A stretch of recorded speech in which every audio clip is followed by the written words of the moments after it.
So, picking up where we left off, Messiaen's Quartet for the End of Time, we got to, I believe it was movement 4. We talked about movement 5 and the first 3 and how I love them all differently. That's one thing I love about this piece, is each movement has its own personality, its own identity, yet they all coalesce into this wonderful cohesive whole. Yeah, so let's talk about movement 4. In fact, I'm going to talk about both movement 4 and movement 6, which I think are quite similar, in the sense that it's all 4 instruments playing together, playing a lot of tutti, so all together stuff, like doubling lines, so it's just perhaps one line played between the 4 instruments, that kind of thing. And it's the much needed respite, I think, from these longer, more drawn out movements, such as the 5th or the 3rd. And they're almost jaunty sounding, especially the 6th movement, which has this very unusual rhythm about it, but it's also incredibly infectious. I could probably sing you the whole thing right now, just because I've listened to it so many times. I'm certainly not, but I'll give you an idea. I think the first bar is dun dun dun dun dun dun dun dun dun dun dun dun dun dun bum bum bum, etc., etc. But it's in some kind of crazy compound time signature, like 17/16 or something. But obviously Messiaen's not thinking in terms of 17/16. He's thinking in terms of quavers and semiquavers, short and long beats. So, for example, that first bar that I just talked about, dun dun dun dun dun dun dun dun. So we have. I had to do this a second time because I so poorly did it the first time. So we'll get it this time. Long, long, long, short, long, long, long, longer, long, long, short, long, longer, etc. So he's thinking in terms of how it's going to flow when you play it, and obviously rhythms like that I think are super fun to play. I mean, I'm not obviously a cellist or a violinist, but I play the drums, and those kind of rhythms that Messiaen writes definitely tickle my fancy, you know. So yeah, these 4th and 6th movements are very jaunty, they're very upbeat, they're all the instruments together kind of having fun, I think, in the gaps. So let's talk about the final 2 movements, where things start getting... We've had our fun, haven't we? So yeah, it's time to feel a bit shit again. We have movement 7, sorry. It's sort of... For me, it functions as like a progression. It's like a development. It's not necessarily as memorable, say, as like your movement 2 or your movement 5, but it keeps the music moving, I think. And there's lots of different sections in this particular movement, which is unusual for this piece.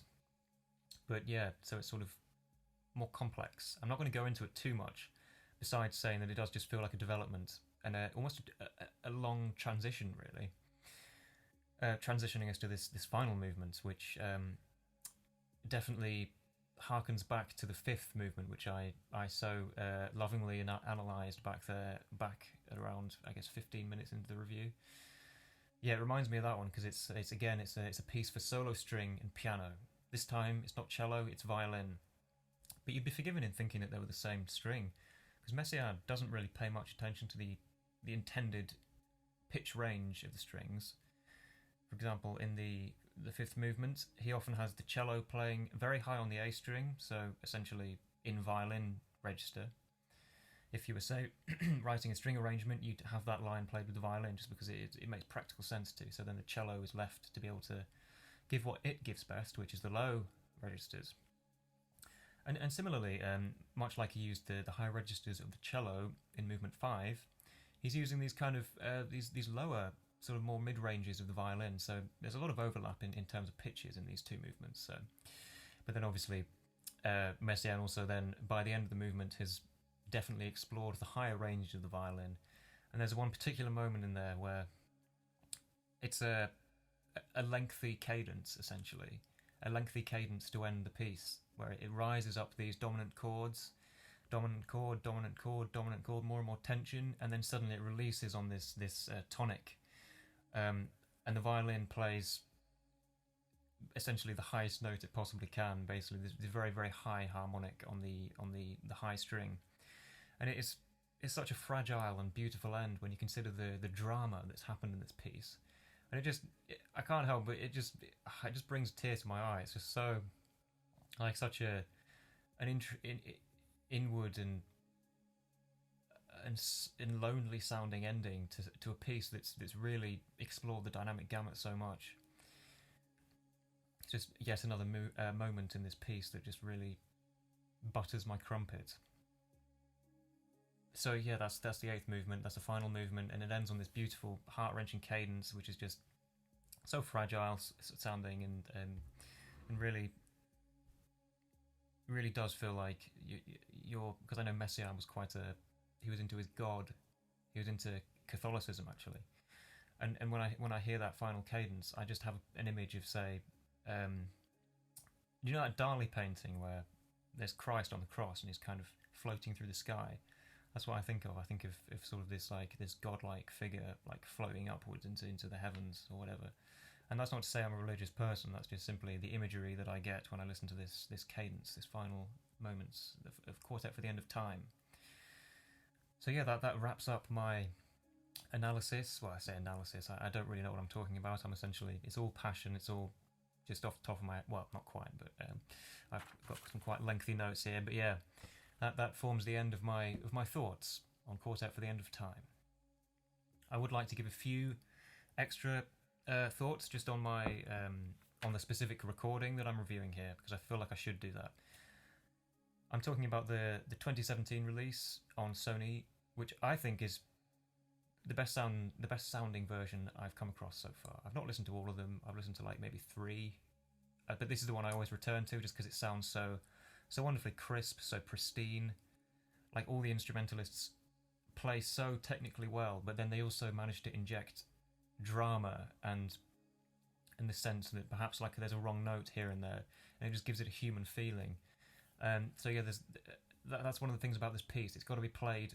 You've got to play it with meaning. It has to be, the loud bits are loud, the quiet bits are quiet, and I think I get this dynamic range very well from this release. So I'd recommend this one. I think Martin Frost et al. So essentially all the musicians make one hell of a recording.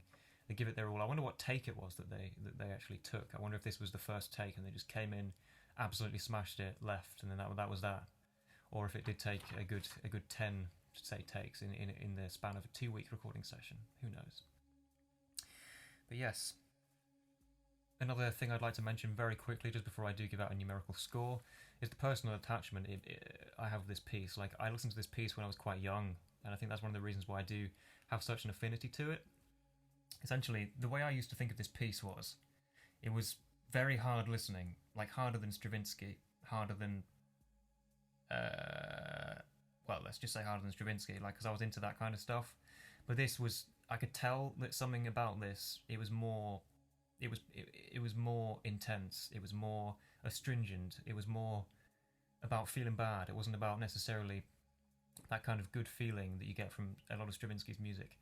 Like, I noticed something different about this piece as a youngster, and it took me a long time to really fall, like, even accept it as a piece. At first I just thought, oh well, this is too much for me, this is too modern sounding, it just sounds like just horrible angular notes, just random notes, these kind of things, just pissing about basically.